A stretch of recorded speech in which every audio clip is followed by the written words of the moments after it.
देखो ये जो अभी आईजीएम का तो हाल हवाल देखा, बहुत ही बुरा लगा, क्योंकि पावर गई है, ऊपर से जो जनरेटर है बैकअप का वो भी बंद है। आज आईसीयू की जगह भी पावर नहीं है, ये एकदम दर्दनाक बात है। इस पर बदलाव लाना जरूरी है। आपने देखा होगा सब, सिर्फ जो जनरल वार्ड या नीचे के जो था फर्स्ट एड उसमें ही सिर्फ चालू था, बाकी ऊपर तो कहीं भी चालू नहीं था लाइट। तो इसके लिए अभी तुरंत इसकी जांच भी करने को बोलता हूँ और इसके ऊपर तुरंत एक्शन भी लेने को बोलता हूँ। स्टाफ के बारे में क्या कहेंगे सर? ये अक्सर जो स्टाफ का जो कमी है ना, स्टाफ का जो कमी है भैया, ये तो मैं 2018 से जब मैं जिला परिषद में चेयरमैन था तभी भी इसके स्टाफ के बारे में, और जो ग्रामीण में पीएससी आता है उसके स्टाफ के बारे में कम से कम 58 लेटर दिए थे, कुछ जवाब नहीं आया था। अभी लास्ट देखता हूँ, ये सब देख रहा हूँ ना, अभी फिर से एक बार मुख्यमंत्री महोदय से मिलेगा और उनको ये सब बताएगा, क्योंकि मंत्री महोदय से बात होती है, उसके ऊपर कुछ एक्शन नहीं हो रही है। तो अभी लास्ट में वही रिक्वेस्ट करके देख लेगा, क्योंकि स्टाफ तो होना जरूरी है ना।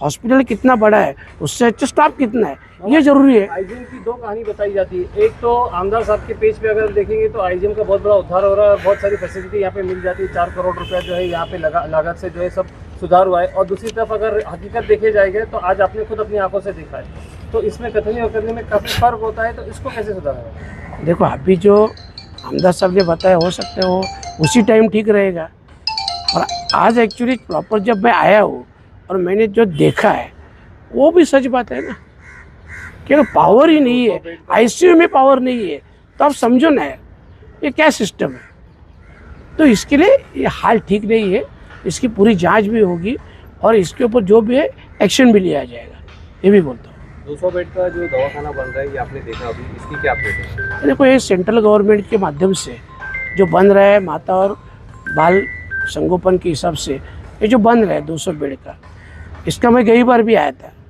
तभी गई बार मुझे बताया गया कि 60% काम हुआ है, और आज बता रहे हैं मुझे 50% काम हुआ, और जो प्रैक्टिकली अपन देख रहे हैं 50% से भी कम काम हुआ है, क्योंकि सिर्फ आरसीसी स्ट्रक्चर खड़ा करना मतलब 50% काम नहीं होता है। तो इतना भी काम नहीं हुआ है, इसकी भी देखता हूँ, अभी जांच करता हूँ, क्योंकि ये जो हो रहा है ये सही नहीं हो रहा है। ये बहुत दिन से लंबा, एक तो इसका मुहलत भी ख़त्म हुआ है, अभी मुहलत बढ़ा के इसको 2027 का मुहलत दिया है, तो 2027 में कैसा होगा अगर ऐसे करेंगे तो। और एक्चुअली जो हेतु से ये हॉस्पिटल बन रहा है, ये महिला बाल संगोपन या माताओं के हिसाब से, तो वो हिसाब से भिवंडी की ज़रूरत भी बहुत है ना।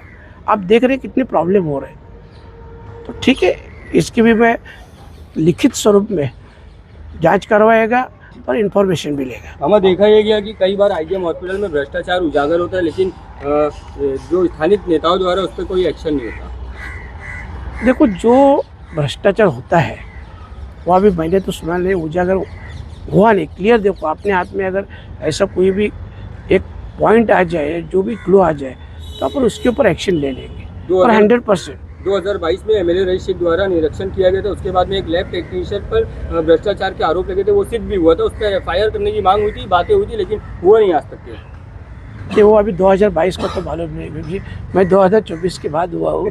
तो ठीक है, नया जो भी रहेगा उसकी जांच करेंगे, उसकी इन्फॉर्मेशन भी लेंगे, और जल्द से जल्द ये बिल्डिंग होनी चाहिए। कल आपने महाराष्ट्र के मुख्यमंत्री से मुलाकात करी, भिवंडी की भी कई अहम मुद्दों पर बातचीत करी, क्या बातचीत करी उसके बारे में? नहीं, भिवंडी के जो मेन मुद्दे थे, खास करके जहाँ अपन खड़े हैं, ये 200 बेड का हॉस्पिटल हो रहा है, बाजू में आईजीएम 100 बेड का चालू है, ऊपर 100 बेड का हो रहा है, तो एक मेडिकल हॉस्पिटल की जो ज़रूरत है 450 बेड की, तो लगभग यहाँ पूरे होने वाले हैं। और उनसे यही मांग की है मेडिकल कॉलेज की, जो भिवंडी के लिए नहीं है।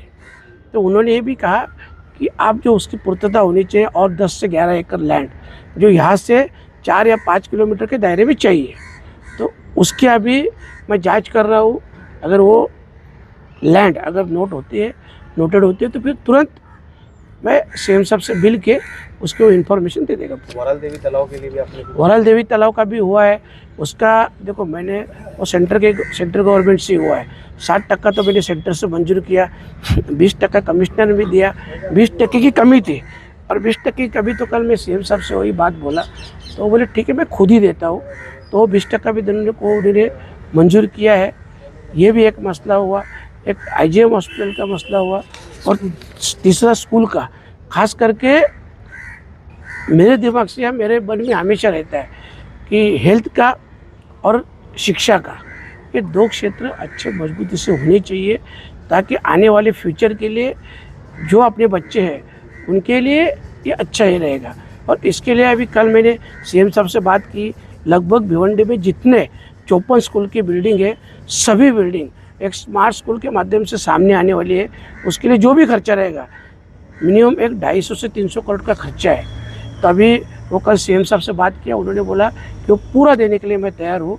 और जैसे ही अभी ये कमिश्नर साहब या महानगर पालिका मेयर साहब से भी आज बात हो गया, स्टैंडिंग चेयरमैन भी बाजू में, इनसे जब ये प्रोजेक्ट पूरा बन जाएगा उसके बाद वो सीएम साहब से मिल के ये आगे बढ़ा जाएगा। Speed news Bharat.